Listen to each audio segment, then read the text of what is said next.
it worked though, which is a bit disappointing. But I mean, No, no, hey, no, no. It did. It did. yeah, and I guess it's just like it's archived away. You can fire that off at some other point or whatever it I'm. is. So. It's going to. It's go to everybody who signs up for their free workspace. It's going in an email embedded into a. It's going in with like three other things that they need to see straight away. Right, okay. Fine. Subject those poor people to my bad It's not chat. a. It's Um, not. It's not a. It's not a. It's not an endorsement. It's just a. Here's something you need to think about. yeah, yeah, fair play, fair play. Anyway, we're live, everybody. So welcome to Brain Food Live on Air. We're bringing it to you every Friday, no fail. And today we've got a really exciting conversation for you. Again, a change of format. Usually, we have a panel discussion. We have lots of people on screen. This time, no, we're going to go with another solo, following up from our last week's amazing episode. And today we're going to be talking about what women want, particularly in tech, because we've had persistent issues of trying to move the needle in terms of gender distribution in technology, particularly in engineering jobs. And if anybody studied the percentages, it's generally between 5 and 8% or so, and it's been that way for the last 10 years or so. So all of this woman in STEM, for women, all this stuff, all well and good, but has the needle moved forward? It seems not. So why is that? And can we do something about that? So we've got Fionnuala O'Connor to join us for that. She's done a bunch of research for her latest book, and she's going to share some data on that. Anyway, Adam, you seem like desperate to say something. So you go on. Yeah, yeah, yeah. You said, right, we've got a solo guest coming on this week. I wonder if it's going to be like last week where our solo guest couldn't get on for quite some time. So we to talk about how to respond to negative feedback. So we brought on the person who gave the negative feedback in the first place.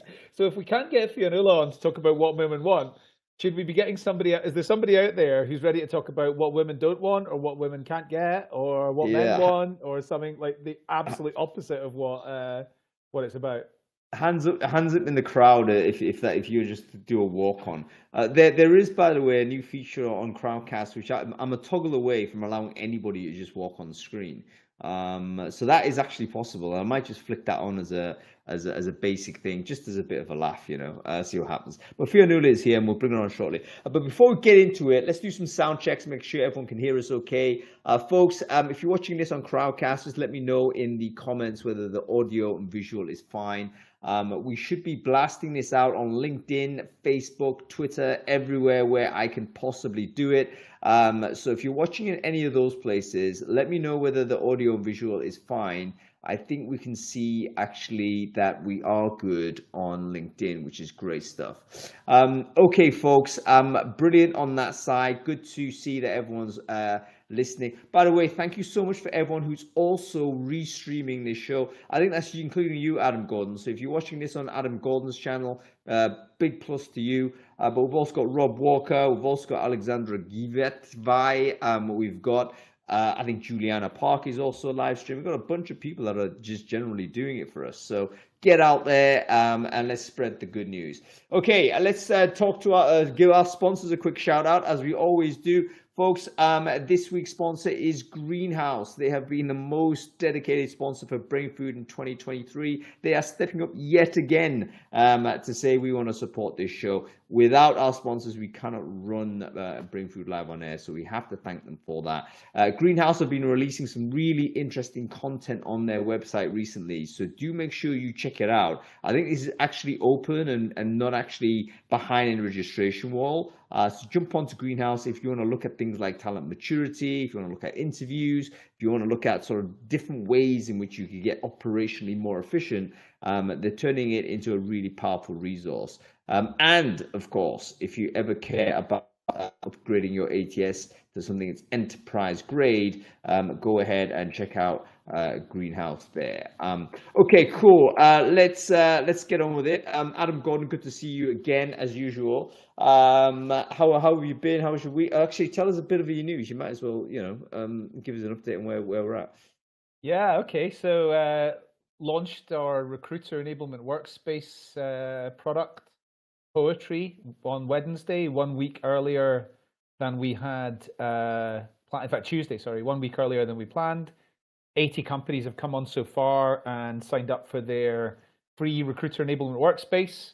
You don't need anybody else on it for it to provide some value. So free recruiter enablement workspace at poetryhr.com. But of course, it's better for me if you bring all your team on, because then we get paid as well. So it's Go going for the well. free plan, folks. Just clone your email and Go for the free plan, and I can almost guarantee that you're going to take about 5 minutes to be able to visualize. Hang on, the world would be much better if I had all my colleagues in here, because the network effect is really clear. Yep, fantastic. Just share the link in the chat stream, mate. You may as well. All right. And whilst you get all that, let's review the newsletter as well. Before we bring Fionnuala on. So I think we were at 365 last week, I believe. Did you read the newsletter, Adam? And if so, what was it, man? I did. Let's talk about HP's work relationship index first of all. So what they've said is that the world's relationship with work is unhealthy. It impacts your emotional, mental, and physical well-being.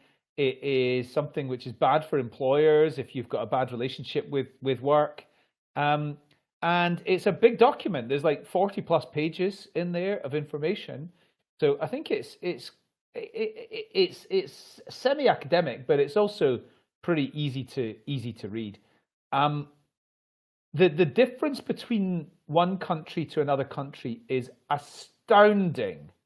So 5% of people in Japan have got a healthy relationship with work, whereas 50% of people in India say they've got a healthy relationship with work. Now, I'm calling bullshit on that. I don't think there's any way that 50% of people in India have got a healthy relationship with work.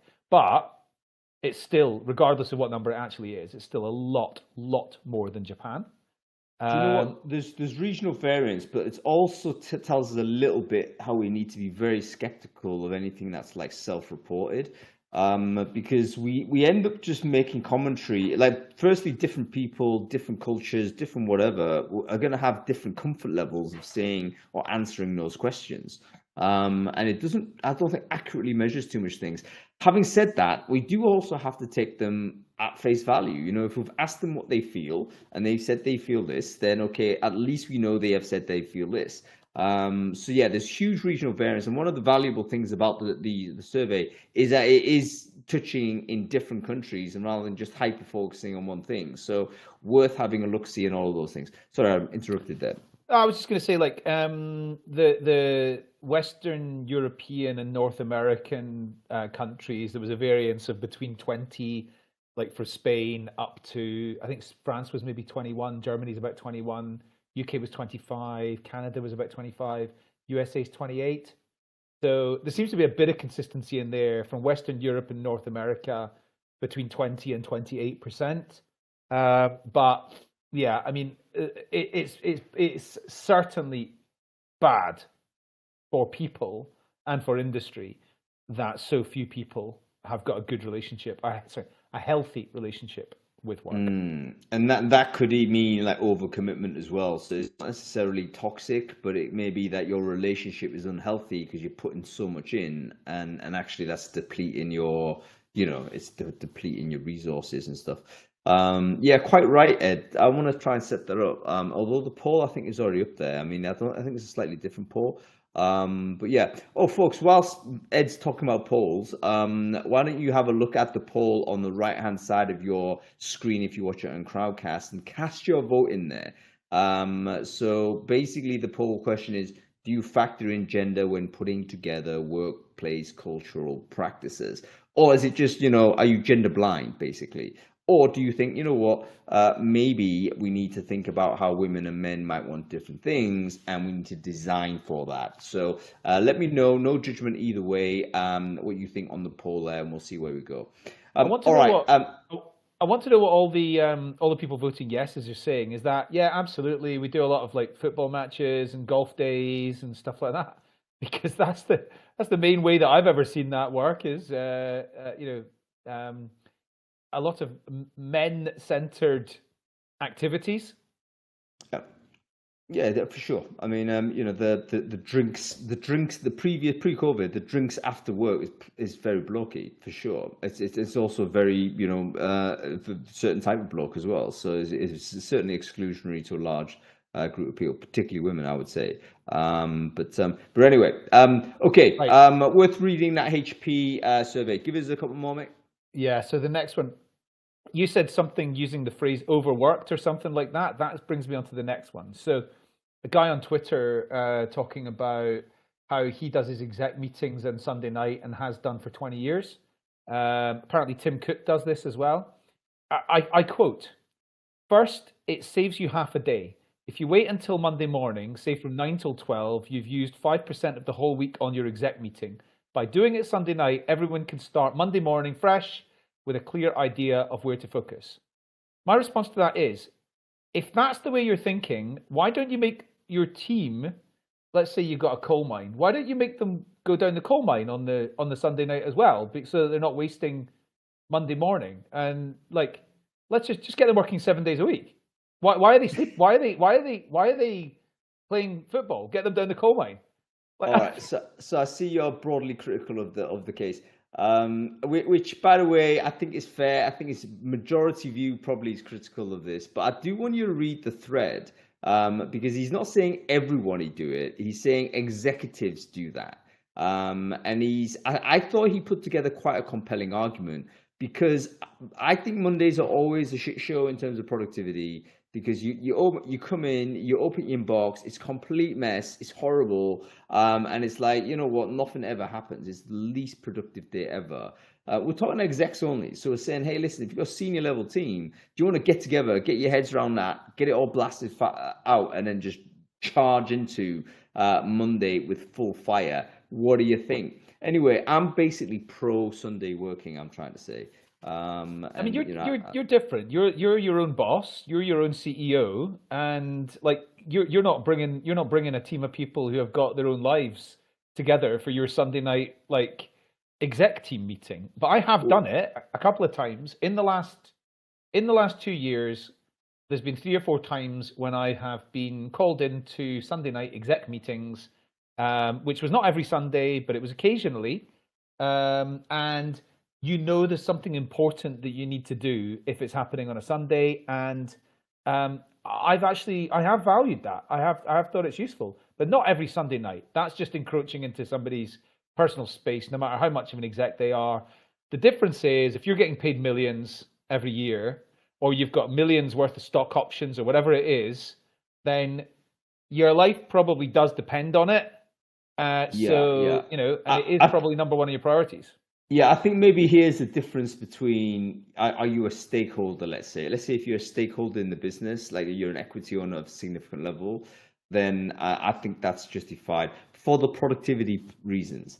And I would think the regular thing is useful simply because if it's episodic, it's even worse. It's like, oh, you have to drop whatever you're doing. But if you set aside the time, I think it may work for you. Yeah, quite right, Chloe. I think it is very male dominated as well. And I got the feeling just reading on that tweet, it felt a little bit like it was just a tech bro type of scenario. But I'm still pro it. I still think to eliminate the crap of Monday, you might need to do that compromise. But anyway, let's agree to. Well, I've disagreed with everyone here, so yeah, you're right, Adam. Everyone agrees with you. That's fine. But I'm kind of sticking with this. I think it can actually be useful. Well, I'm not sure why. I'm not sure why there's a gender element to that, though. At the risk of sticking my foot in it, which I probably will. Why men have got families as well, but all right, that's true. But women are definitely primary caregiver. That's also a fact. That is again another very persistent sort of. It's entirely shared in my family. Yeah. So I don't recognise that, but I appreciate that is correct. Sorry. No. It's always when I'm bringing my personal sort of view into everything. And in fact, by the way, when anybody says anything, it's always autobiographical anyway. I mean, that's another thing you need to bear in mind. So all good. All right, give us one more. We're getting complaints from people on LinkedIn saying, "Where is Fionnuala?" Fionnuala's on the wing. She's coming in. But we're gonna talk about one more thing on the newsletter. Okay. Let's talk about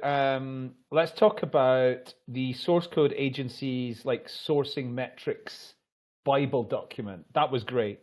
Okay. The Source Code Agency is a consulting business helping companies source, and two of their people, Balázs Parotse and Alexandra Gietvoy, whose surname you added extra syllables into earlier when you I'm said sorry, her name. Alex. Yeah, I can't Let do me tell you. Bulgarian, Let me man. tell you some of the metrics that you need to be thinking about. The number of active sourcing recs per person. They reckon between 5 and 10 is a good number per week. The number of QIAs. This is a good way of thinking about it. Qualified, interested, and available candidates that they're submitting. They reckon between 6 and 12 a week. The number of QIAs per rec, ideally 2 to 3. Time to submit. Time to submit 3 QIAs per rec, 5 to 10 days. And then time to resubmit an entire different list of QIAs once the first list has been rejected, between 3 and 5 days. So Yeah. there's loads and loads of great stuff in that document. And so I reckon you should definitely go and have a look at that if you've got any interest in sourcing, and everybody should have, everybody here. Yeah, absolutely. It's free to download. I've just shared the link in the chat stream there. Really, really good piece of work from those two. And yeah, very valuable because these are sourcing specific metrics. So we hear a lot about recruitment or TA metrics. That's all well and good, but dive down to the sourcing aspect.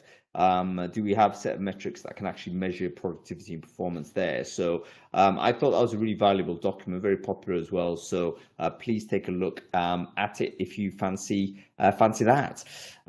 Okay, cool. Let's get on with this topic here then, Adam. Moving on to this discussion. What do women want? Now, as a manager and a leader of a business, you've actually put together companies. So you've had to think about this.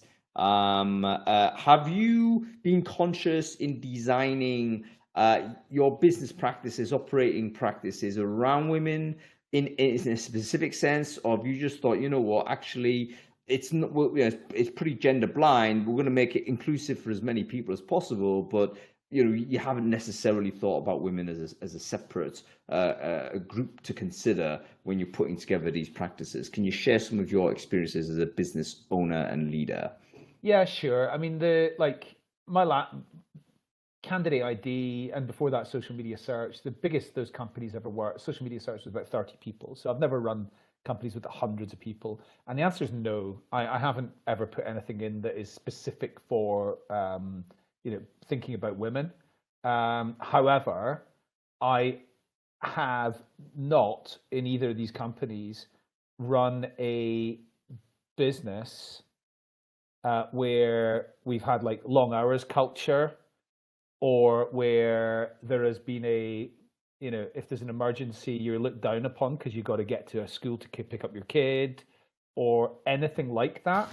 And so I think that I've always, I think would I be more conscious of specifically setting up an environment which is friendly to women? Maybe, but like I firmly believe people should get their, if people can get their jobs done, they should get them done wherever and whenever, and that doesn't matter at all.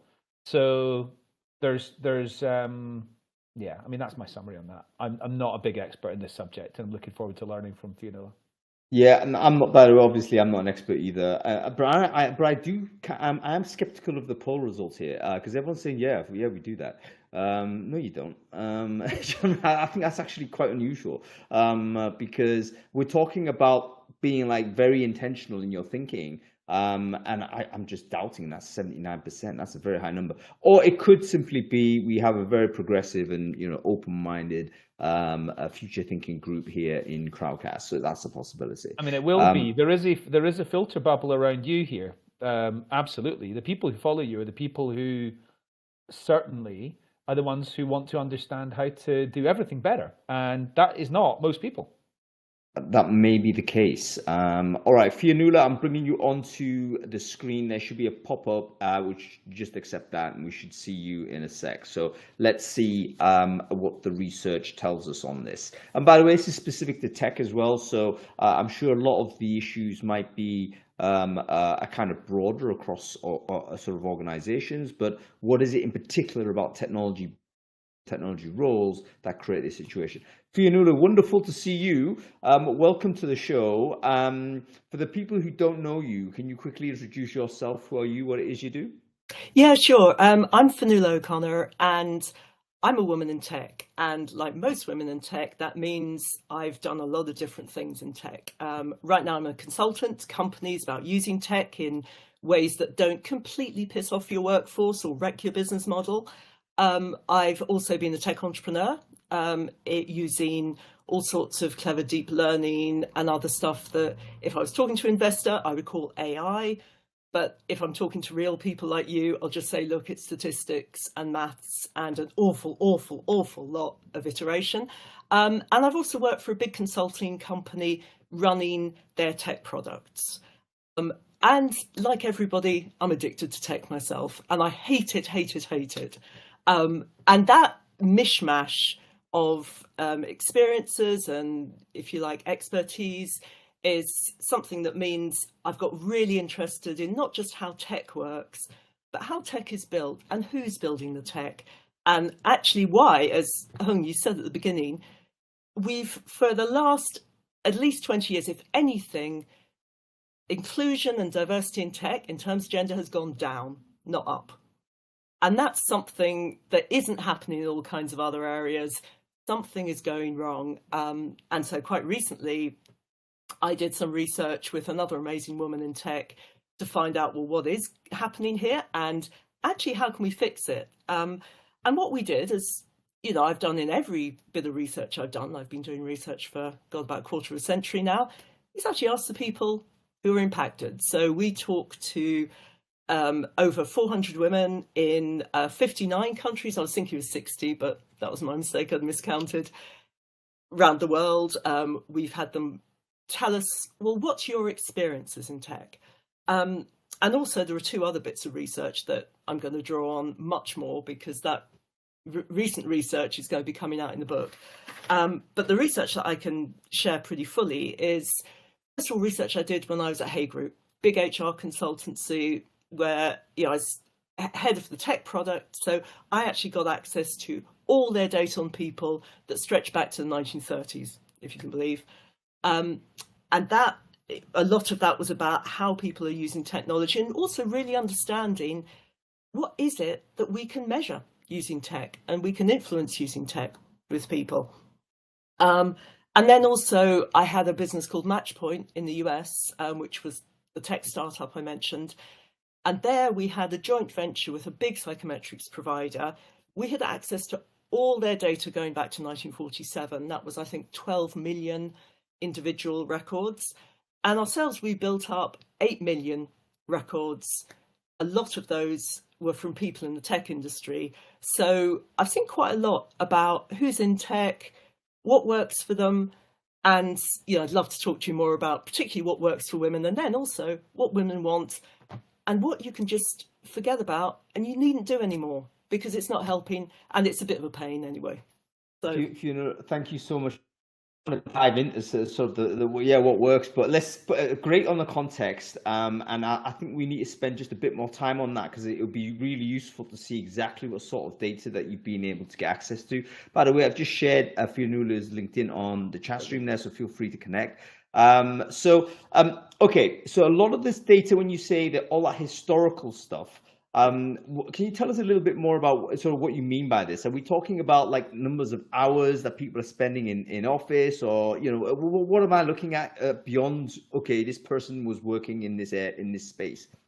Yeah, there's all sorts of data. I mean, basically, you've got, when you think about people and work, there are 3 types of data that is useful. There's maybe another one, which is gossip, which is super interesting, but I'm not going to talk about that. And the 3 bits that are useful are absolutely, first of all, what people do, what jobs they do, how many hours they work, where they do those jobs, how long they stay in those jobs for. That's the sort of what they do stuff. Then there is what they say, and that's very much what they tell you they want, what they will give as their opinion of whether they're happy in the job or not, which bits they like or not, what they say. Now, what people do is pretty simple data. What people say is a little bit complicated because you have to ask the questions in a really smart way. Because, for example, if you ask me, what do I want to do in 10 years' time? I can give you an answer, but if you then check back 10 years later and find out what decisions I made over the last 10 years, quite often there'll be nothing to do with what I expect in 10 years' time. Humans are really, really bad predicting the future. We're also not great at recognizing what's worked for us in the past. As a consultant, the one question I ask more than anything else to my clients is, how did that work out for you last time? So I think you have to be a little bit careful about asking people what they say. Now, there are some ways in which you can ask, people what they say, and you'll get an answer that's true now and will inform the future, will be predictive. As recruiters, a lot of those questions. I'm very happy to share some of the things I've picked up over the years. So there's what you do, what you say, and then the third part of data, which is really what I've specialised in, is what's going on inside. Actually, what are you good at? What do you really care about? What are the things that you are curious about? What's your potential? And actually, what do you do well? And that's all internal data. People don't always show it in their actions. Their CVs don't always show it. If you ask people won't always be honest about it. But I think if you look at those sort of three sorts of data, what people do, what they say they want, and then actually what they're thinking inside, and the way we can find out that thinking inside, sometimes we can ask them, we can look at the choices they make, we can look at their interactions with others. If you put all those together, then you've probably got maybe 25% about the truth about how people work. What's the other 75%? Well, we've got a huge research future ahead of us, but 25% is better than we've got so far. So, do you know what, Fionnuala? I really love the humility there, because I think oftentimes a lot of people who do a lot of data work generally come out with extreme certainties on what it is, and in fact, it's all very we're doing our best to predict or guess, and there's huge gaps in the information that we have. But I love the fact that we're caveating this in the right way. But that doesn't mean it's useless. If it's not perfect, it doesn't mean it's useless. We can get a general idea. And also the combination of what people say, and then what's the term? It's the revealed preferences, isn't it? So in other words, they say one thing, which is stated preferences, and then actually what they do, that also tells us a great deal. So very interesting. Go ahead. It does, and I would say something else about that. That uncertainty. This is all probabilities, and I think as recruiters, there's no perfect prediction out there of who's going to be the best candidate, of how person X or person Y is going to perform. We're not nowhere. And I think one of the things that really has leapt out when I was, thinking about talking to you today and thinking about all the research I've done is there is no one truth. There's no generality. There's no average. But equally, there aren't a million different possibilities. I mean, when I was looking at those huge data sets of millions and millions of records, and these, if I think about the Matchpoint records, these were records which were very much about the internal stuff I was talking about. So they're records of how people saw themselves, of actually the records of intelligence, competence. And when we looked at all these records, we compared them to jobs. So if you look at, say, all the data scientists in our database, and then you looked at, well, how good are they at being data scientists? How well do they do? We didn't find that there was one single profile that won. But equally, there wasn't infinite variation. Between 80 and 90% of the time, we found that there were an average of 4 slightly different profiles that predicted success. So I think one of the sort of things that I try and keep in mind is, just because I see person A doing well, that doesn't mean I should go and hire another person A.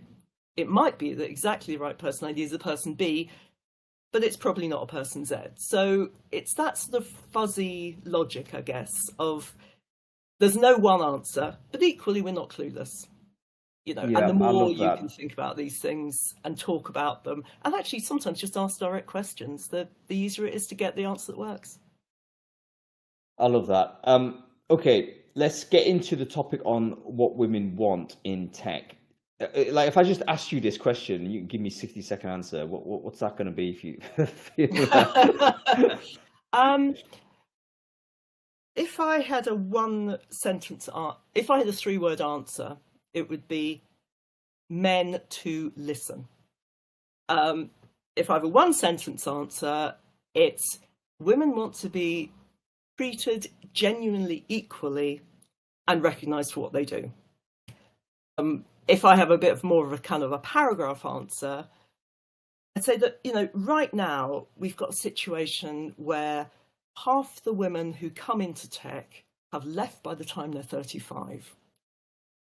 That says something about what it's like to work in tech. At the same time, when there's recent research that we've been doing with women in tech, when we're asking women who still are in tech, some of them under 35, a third of our group is under 35, 2/3 weren't.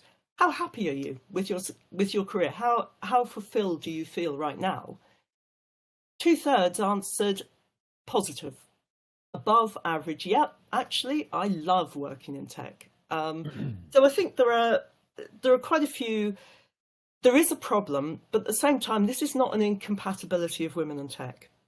This is something about the tech industry is not doing some of the really basic things that it could do that will make it a much more welcoming environment for women, and also will get more out of women's efforts. I think it was Tech UK that said there's about 3.6 billion to be released by actually getting more women into technology.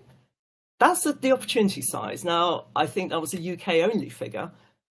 That's going to be huge if you take it globally, and frankly, I think 3 billion is an underestimate. Yeah.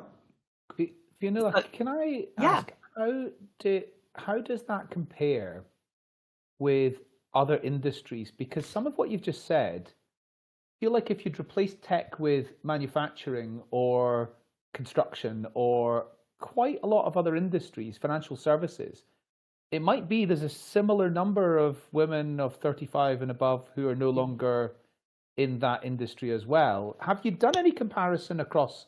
Yeah. So is it worse in tech? Yes. Tech's not the only bad place, but yes, it is worse in tech. And I think there's something about, there's a one called Claudia Goldin who just won the Nobel Prize for Economics. And she has done a lot of research on women in the workforce across sectors. And also, I think she's gone right back a couple of centuries. So she's got huge data sets. And actually, one of her big findings is that what she calls greedy work is especially bad for women. And by greedy work, she means the kind of jobs where you're expected to be on call. I mean, I was kind of laughing at your Sunday discussions. Yep. You expect to be basically on call all the time, and it's unpredictable. So that can be everything from a gig worker who, suddenly gets the text, you're on at 6 a.m. tomorrow morning. If you're a woman, and you're absolutely right, women bear the brunt, not just of childcare, but of domestic responsibilities. I mean, we were struck by how many women we talked about the burden that was disproportionately on them of caring for elderly relatives, of doing just household admin. So there is something about, are men actually going to recognise that we're all the human race and maybe they should do their fair part? There's a societal problem, clearly. But back to your kind of question about sectors, the greedy work. Tech defines itself as a greedy workplace. You've got to be on all the time. You've got to be 100% dedicated. We're going to work in ways that demand the maximum.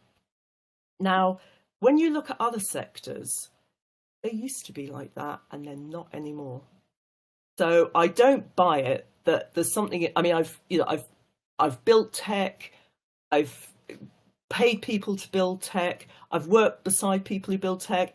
There's nothing I've ever seen that inherently means, that person A is irreplaceable, that there couldn't be more of a team-based approach where, yeah, actually, maybe I can't be there on a Monday morning because I need to take my daughter to school or walk my dog. But maybe there's somebody else who can't be there on a Friday afternoon when that's perfectly fine for me, and we can work it out. So I think there is something about tech thinks it's special. I'm not sure it is. I wonder about, like, you talk about greedy work. Is that Yeah, greedy work. Yeah. I appreciate that, and I recognize that in the context of tech. I recognize that in the context of banking as well, and financial services in general. Yes.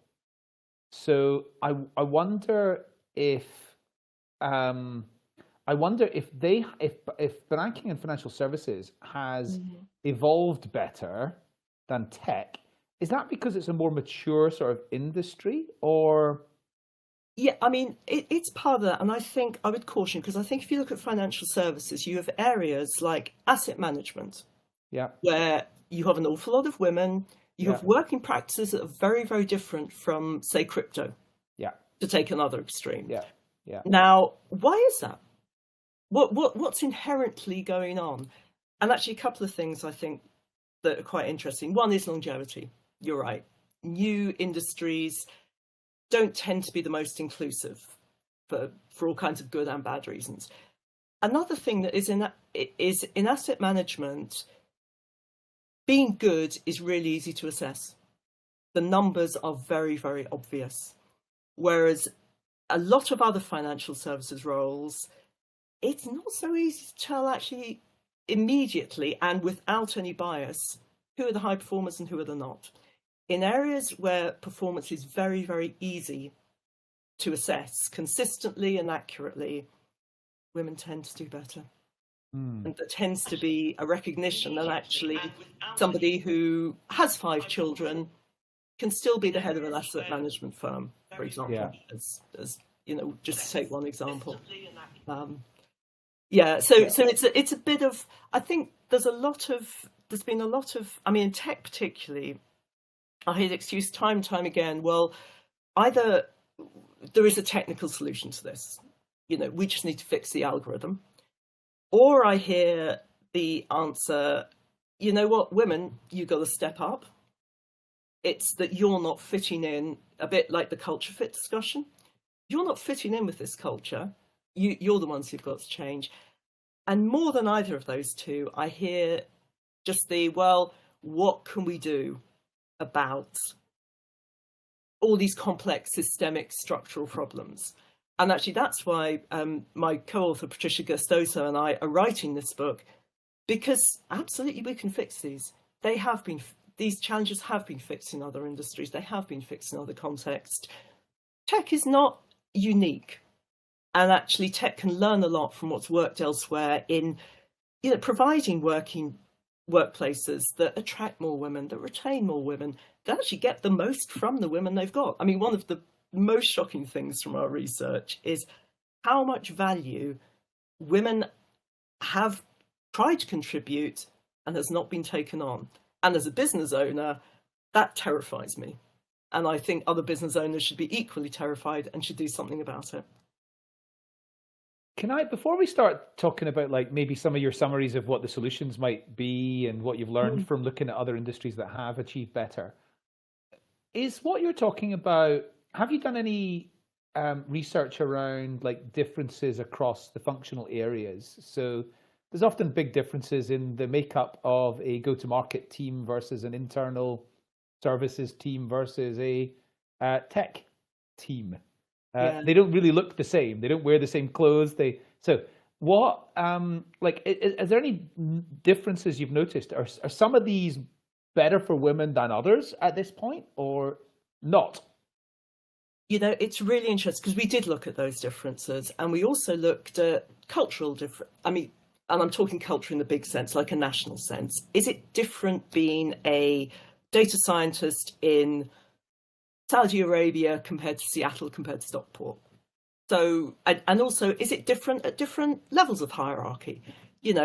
Are actually the problems when you start out in tech as a woman? Are they maybe once you're hitting a glass ceiling? What's going on here in particular? And the thing I would say is, overall, the message is the differences are far fewer than we had anticipated, actually. And by differences, I mean not in terms of the differences in roles, because you would not hire the same person to be a data scientist as to be a customer support person, as to be a hardware engineer. I mean, these are really different people who do really different things. But we were really surprised by actually how cohesive the culture in good and bad ways of tech is around the world, different levels, different roles, whether you're in HR in a tech company, whether you're actually building tech, whether you're selling tech. A lot of the same things really came up. And I think the biggest and the most shocking one was that tech is a very, very unfriendly place for women, far more than most other industries. I think parts of finance do come close, unfortunately. It was, we hear a lot of the discussion around what works for women at work talks about childcare accommodations and parental leave, things like that. Those are great. Those are table stakes. That was nowhere near the top issue that women in tech said was a problem to their career success. And I wonder whether people in the audience or even the two of you on the panel can guess what the top issue was. Let's do that straight away, folks. Let me know in the comments. Let Fiona know in the comments. What do you think are the top issues for women in tech, or the ones that they've stated? Number one. What was the number? It was overwhelmingly. Yeah. Exactly. You got to say one pay, thing. So, is it? Hang on. Adam said right. pay. I want to see what other people say in comments. So bang them in there, everybody. And by the way, sorry I had to disappear. Reasonably, midway there. Thank you for carrying on, you two.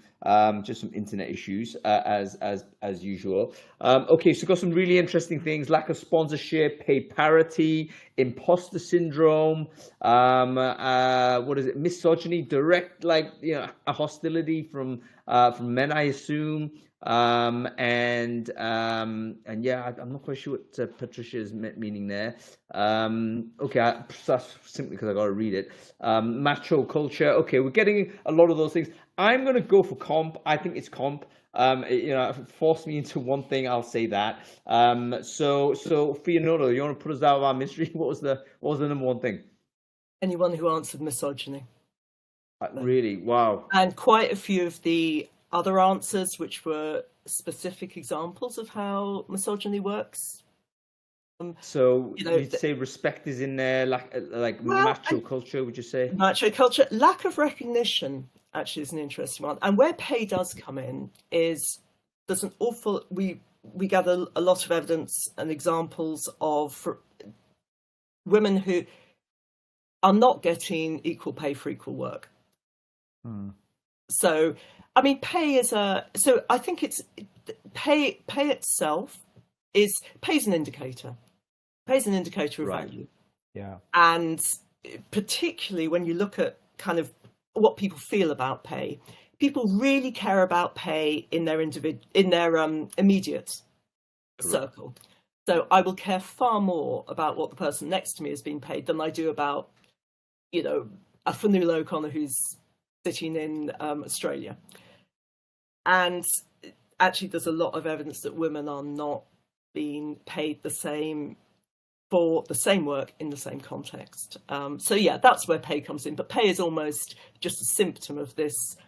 I'm not being treated fairly, and I think that's something that is very, very persistent and denied in tech. And we hear all kinds of things like, I persistently hear a problem is that women need to get more qualified to be in tech. Women just don't have the computer science degrees, or they haven't done the the crypto training program is like the French joke about what do you call, what's the English version? How do you say in English, or how do you say in French, pain-free childbirth?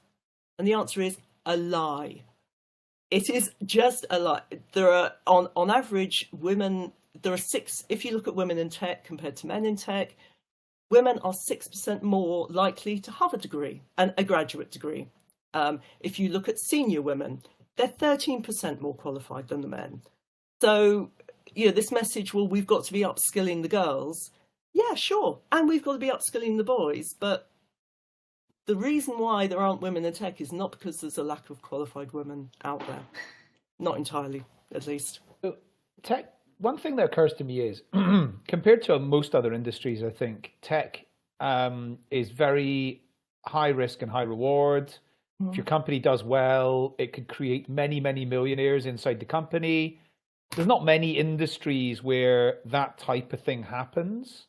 And so I wonder whether that turns people that turns people into versions of themselves that are not the real nice kind of versions of themselves. So if we don't get that deal over the line, there is a big problem for many people in the organization, and therefore it turns people into that sort of alpha male, highly aggressive, like pretty mental sort of, and I've seen it, sort of personality, which is not acceptable, and is very not acceptable in most other industries. Is that something that you've recognized from the research you've done? Yeah, I mean, a couple of things there. The tech that you're talking about, the high stakes, high returns, startup culture. Yeah. That's tech culture. Is it the reality of tech jobs? No, it's a tiny minority of tech jobs. Most people working in tech are working in large corporations, as most of the workforce does, or they're working as individual freelancers. And in neither of those cases are you talking about the startup fantasy. Now, even when you are talking about startups and that potential for high growth, when you actually look at kind of what startups succeed and which ones don't, I think it's women get about, I think it's as much as 2% of venture capital funding. And again, that has stayed stubbornly steady as a statistic. But actually, when you look at the success of how much of a return do those startups make on the investment? I should have the figure to hand, and I don't, but it's an awful lot more than 2%. Women's-led startups do really well. Now, why do they? Okay, there's partly not many of them get through the starting gate. So you've got only the best will even get into the game. But I think there's also a bit about, I would really question whether there is a correlation of success with those sort of macho, the tech cliche behaviors. Because actually all the research seems to suggest that no, that's what we think. Well, again, back to what people tell you. People tell you that's what makes a great leader. When you actually look at great leaders and look at how they behave, it's not the case. There's a really good book actually this is written by a guy, I'll put it in the chat actually. It's written by a guy who is, I think it's Manpower's chief scientist, but it's a book about, leadership and what actually makes for a good leader.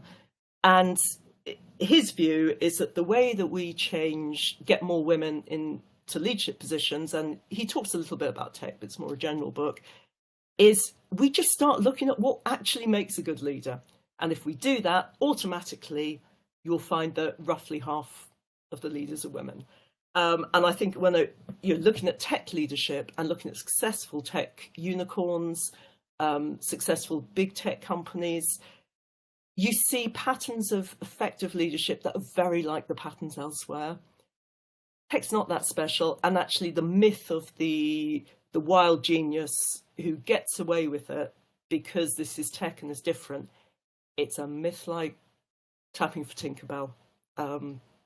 I think. Yeah, I Let me just go. Sorry, Andy. Go ahead. I was just going to say one other thing, which is I expect, just tying a couple of things that you just said together there, Fionnuala, the 2% of people who get venture capital money who are women, I imagine that they're much more highly qualified than the average of the other 98%, and Probably. they actually have had to jump a higher bar in order to get that. So I suspect in the way that people get promoted, the women have to be higher qualified and whatever, as you said. I imagine it's exactly the same in the way that VC money is distributed.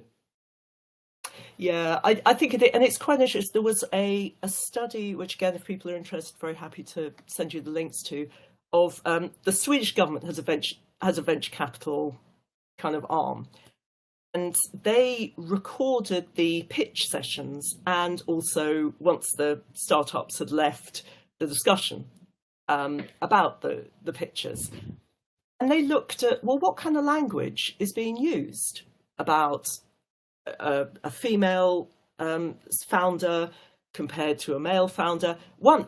First of all, did men and women use different language? And then also, was the discussion using different language? And did men and women use different language? Not really.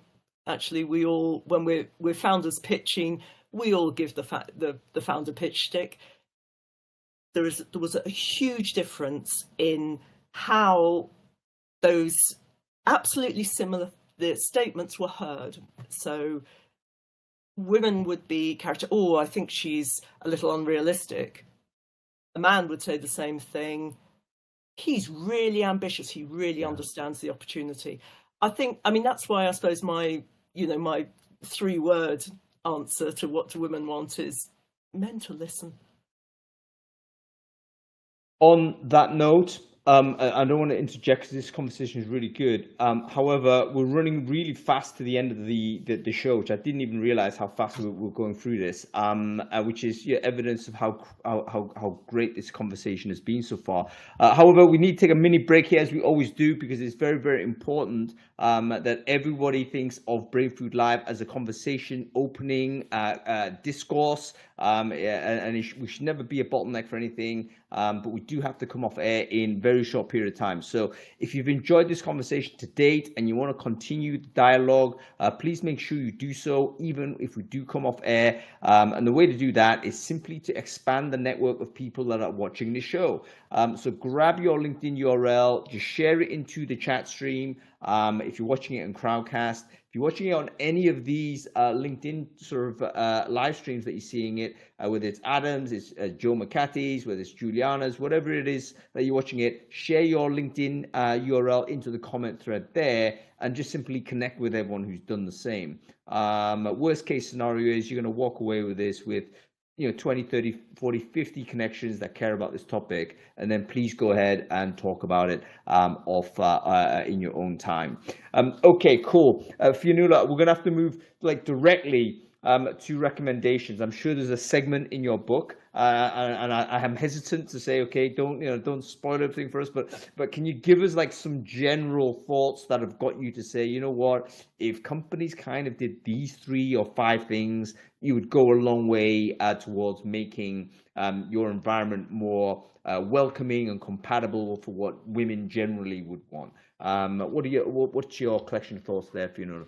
Yeah, I mean, I think I know there are mostly recruiters watching and listening to this. So, I mean, the 3 things recruiters would do that would make such a difference that women have told us. Number 1, offer a clear deal. Do things like give a salary range. Women, sadly, for all kinds of reasons, are much less likely than men to sell themselves well. Why bother? They're going to find out anyway if you're paying them less than their peers. So, be clear about salary range and also about promotion deals. Women, just like men, want to see a future.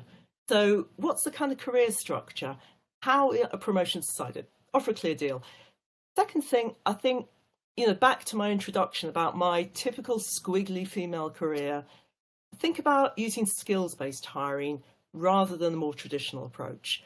When I ran Matchpoint, Matchpoint was a company that offered a selection solution that was based on skills-based hiring, white labeled it for clients.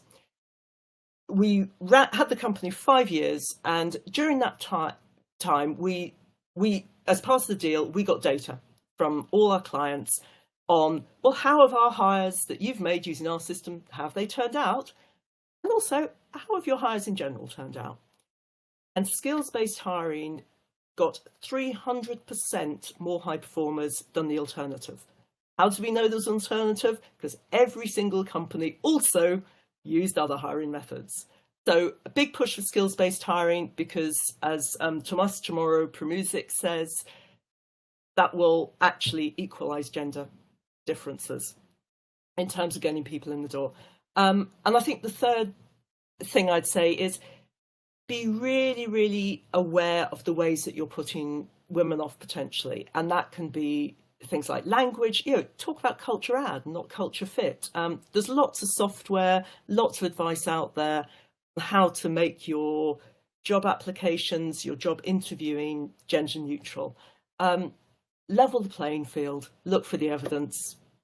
If recruiters do that, that will change everything so much. And for all the other ways in which we can change tech, well, I hope you'll buy the book. You know what? I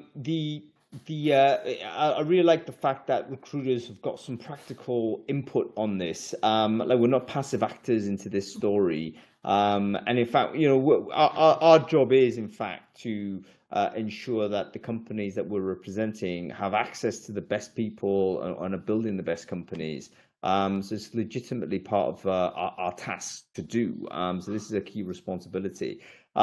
Two questions actually I got for you, Fionnuala. Firstly, I'm surprised you didn't talk about introduction of more flexible type of working, because I assume that would be a significant component to making the organization more compatible for women. Was there a reason for that, or am I wrong in that presumption?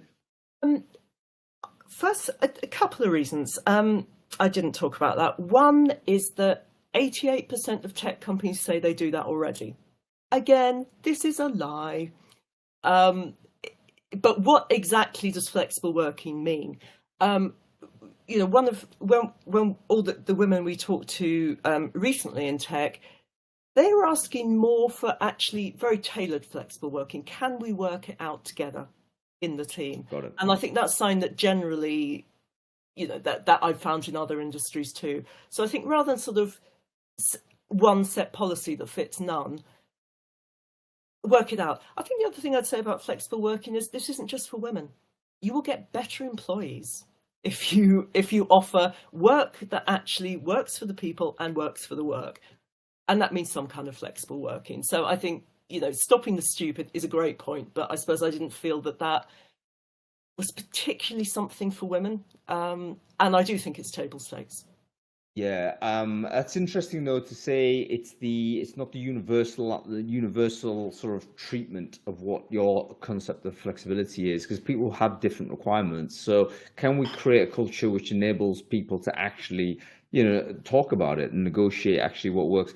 And in fact, can we actually make it dynamic so that it's not a case where you've committed to one way of working and then that's forever, because people's lives change, or your needs change, or your interests change. So, of course, we need to create some flexibility through time as well as through, format. Okay, very, very good. Final question for you. When is the book out? I'm sure everyone's going to say, we need to have this in our hands. When is it being published? Well, that has to be a tune in next time, because we're negotiating with publishers now. So keep in touch and I will let you know that. And Patricia and I will be talking more about the book, our findings, and actually also about all this other research we've done, because I think, the book is pulling together a lot of what we found, both about the situation of women in tech, but even more so how we fix it. And the more that we can all take part in that discussion, the more we can help each other, the more we can connect people, the better. So please keep in touch with that. And of course, buy the book, but more than that, keep being interested, keep talking and doing things like today, which is brilliant. Even being a participant has been brilliant. And normally I have the lovely privilege of being in the audience. So I'm very pleased that you enjoyed your coming on, Fionnuala. We'll definitely get you back on. Let me know in the chat, guys, if you want sort of Fionnuala to return. I think there's so much more to say, to dig into as well. So it feels like we've just scratched a little bit of the surface, and there's probably more to dive into. So if you're up for it, we might want to bring you back and talk about another angle that could be relevant here. But let me leave you to your weekend, Fionnuala. Thank you so much for joining us. Great to see you. And yeah, you have a very good weekend. You too. Pleasure. Thanks. Cool. Okay, so we're gonna have to roll it and finish it at this point because it is on the dot 3 p.m. should I say. We're back next week, folks. We've got another amazing show for you. What are we talking about? I think we're talking about how to conduct an AI bias audit.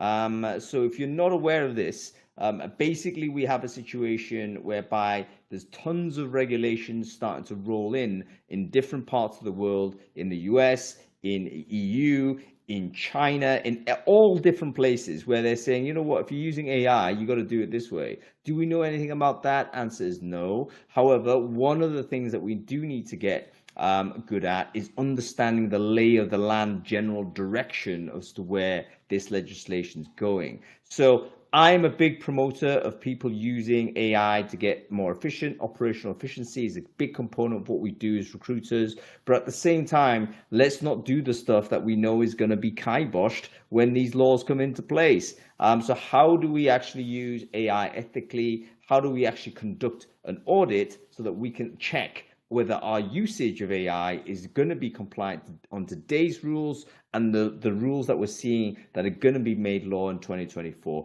We've got Bob Pulver joining us for that. We've got Andrew Godamski joining for that. We might even get Dr. Sarah Ali to join us as well. So if you're sort of interested in this topic, do register for the show, follow the channel, and we'll see you there next week. Okay, cool. That's it. I'll see you there. All right. Sorry, I dropped out, mate. No, it's fine. I was actually going to say at the start, I've got a funny feeling I'm going to end up hosting the show today. I don't know why. I had a feeling. But like that, the topic of that conversation we were just talking about there. I mean, that is such a big topic, and there are so many different aspects to it. And every question we asked, an answer we got, every question we asked, we could have got a 30-minute answer because there's so much to it. Yeah. What we could have done, I mean, what we should do, and we get this quite often actually, the topic selection probably needs to be a little bit narrower. Or, I mean, it's not a disaster because it was a good intro. It was a great intro to the exactly. subject. What this means is it teases up. Sometimes, I mean, it's rare, but sometimes there's a few things where we run out of things to say and we've kind of done the conversation. But there we just scratched the conversation, so we can just like have a think about diving deep. And I think Fionnuala's watching the show regularly, so you can pop on anytime. So yeah, it's all good. All right, what are you doing this weekend, man? Can we do that show? Can we do that show where it's open house and anybody can just join? Maybe like at Christmas. Yeah. Just do it. Just save a slot like first week of December or something. Which is this is open house. It's like an open bar. Yeah. Let me just switch it on. Actually, I want to see if this actually works. So there's not many people watching anymore. But I don't know. How do you do this? People. Yeah. Open stage. So this goes open stage now, right? So I think anybody who's still watching this show can actually just come on. Right, come on then. Who's there? So, thing is, do you remember though? We did this the first iteration of Brain Food live. The plan was to do exactly this. We chose Crowdcast so that people would wonder, oh, someone's wandered in. Michael. Who is this? We've got more than one. We've got Chloe. Unbiased hiring. Oh. There's Chloe. Max there. You just asked. There we go. It works. So anyway, folks, there's another little bit of a chat stream for you. What are your thoughts on us like having a segment towards the end where we just like pile everyone in and random pub chat to finish off the thing? That might be worth doing, right? So it could be a total bun fight. It could be like, oh no, who's this? It's Chris. Chris. How you do? Thing is though, you're gonna get some wrong un turn up. in, you know what I mean?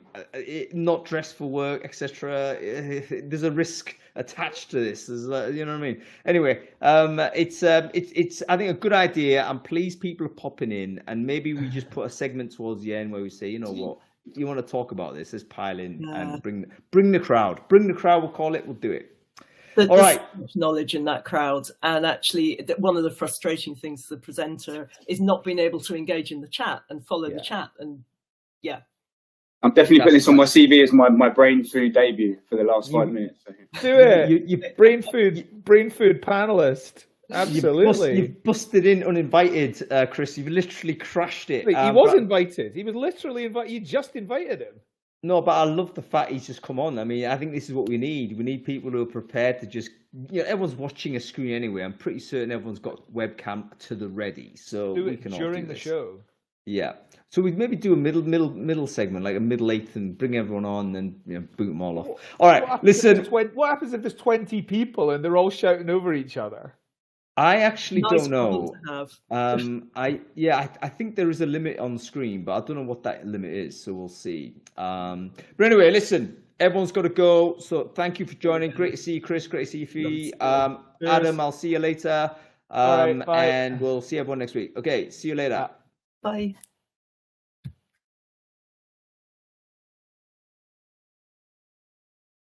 Stop recording. Yes.